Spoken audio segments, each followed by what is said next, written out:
Apollo hospital వాళ్ళు 2025లో తమ హాస్పిటల్కి వచ్చిన పేషెంట్స్ని ఒక 80 లక్షల మంది పేషెంట్స్ డేటా తీసుకొని ఒక రిపోర్ట్ రిలీజ్ చేశారు, హెల్త్ ఆఫ్ నేషన్ అని. ఇది ఈనాడు పేపర్లో కూడా వచ్చింది, మీరు చదవచ్చు. దాని ప్రకారము ఒక 80% పీపుల్ ఒబెస్లో ఉన్నారు, అంటే అధిక బరువుతో ఉబకాయంతో సఫర్ అవుతూ ఉన్నారు. మీకు తెలిసిన ఏ డాక్టర్ అని అడగండి, బరువు ఉండాల్సిన బరువు కరెక్ట్గా ఉంటే ఒక 90% రోగాలు రావు, ఒక 10%గా బ్యాడ్ లక్, దానికి ఎవరేం చేయలేరు. సో ఉండాల్సిన బరువు ఉండడం ఎలా? మీరు యూట్యూబ్లో కానీ ఏ సోషల్ మీడియాలో కొడితే కొబ్బరి నూనె డైటు, కోడిగుడ్ల డైటు, మిల్లెట్స్ డైటు, ఇట్లా రకరకాల దిక్కుమాల డైట్లు ఉంటాయి. ఇవి ఏవి ఫాలో అయినా బరువు తగ్గుతారు. అలాగే సత్యనారాయణ ఆశ్రమం, సూర్యనారాయణ ఆశ్రమం అంటే ఏ ఆశ్రమం అయినా కూడా బరువు తగ్గుతారు, కానీ మళ్ళీ పెరుగుతారు. సో ఏ క్రాష్ డైట్ కానీ ఏ ఆశ్రమాలు కానీ మీకు టెంపరీగా మీ బరువును తగ్గిస్తాయి. పర్మనెంట్ బరువు తగ్గాలంటే లైఫ్ స్టైల్ చేంజ్ చేయాలి. లైఫ్ స్టైల్ చేంజ్లో అంటే మన లోకల్గా దొరికే, మన రెగ్యులర్గా దొరికే వస్తువులు అంటే ఇవి తింటూ ఎలా తగ్గాలి, సింపుల్ సైన్స్ అర్థం చేసుకుంటే బరువు తగ్గడం చాలా ఈజీ. బరువు ఎందుకు పెరుగుతున్నాము?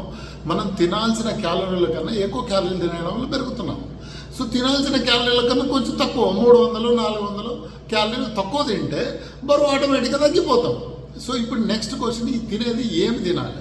మన ఇండియన్ భోజనం, మన ప్లేట్ చూసుకోండి, కుంభాలుగా కార్బోహైడ్రేట్, కొంచెం ఫైబర్, అంటే కూరగాయలు ఏదో వాడతాం కాబట్టి ఫైబర్ ఉంటుంది.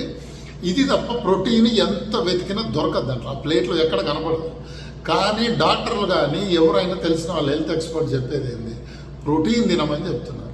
ప్రోటీను, ఫైబరు, కొంత కార్బోహైడ్రేట్ తింటే సరిపోతుంది. ఆ కార్బోహైడ్రేట్ మనం లోకల్గా పండేదే.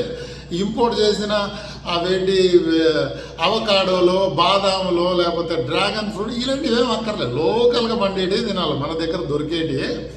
ప్లేట్ని బ్యాలెన్స్ చేసుకోవాలి, ప్లేట్ సైజ్ తగ్గించుకోవాలి, ప్లేట్ని బ్యాలెన్స్ చేసుకుని మనం ఏవైతే రెగ్యులర్గా తింటున్నామో వాటిని తింటూ లైఫ్ స్టైల్ చేంజ్ చేసుకుంటూ కాస్త వాకింగ్ అనేది బేర్ మినిమం, కుదిరితే జిమ్, యోగా ఇట్లాంటివి చేయండి. ఇవేవి లేకపోతే బేర్ మినిమం వాకింగ్ చేస్తే బరువు ఈజీగా తగ్గుతారు. అంతేగాని టెంపరీ సొల్యూషన్ పొద్దున్నే నిమ్మకాయ నీళ్ళు తాగడము, ఇప్పుడు నేను వాకింగ్ తర్వాత గమనిస్తూ ఉంటాను, ఆ క్యారెట్, కీరా, బీట్రూట్ అన్ని రకాల కూరగాయలు రుబ్బి తాగుతూ ఉంటారు. ఎందుకు? వాటి వల్ల ఏమొస్తుంది? లివర్, కిడ్నీలు ఖరాబ్ అవుతాయి. వాటి కూరగాయలని వండుకొని మంచిగా కూర చేసుకొని తినండి. సో అపోహలు వదిలేయాలి, కొద్దిగా అవగాహన పెంచుకుంటే బరువు తగ్గడం అనేది చాలా ఈజీ.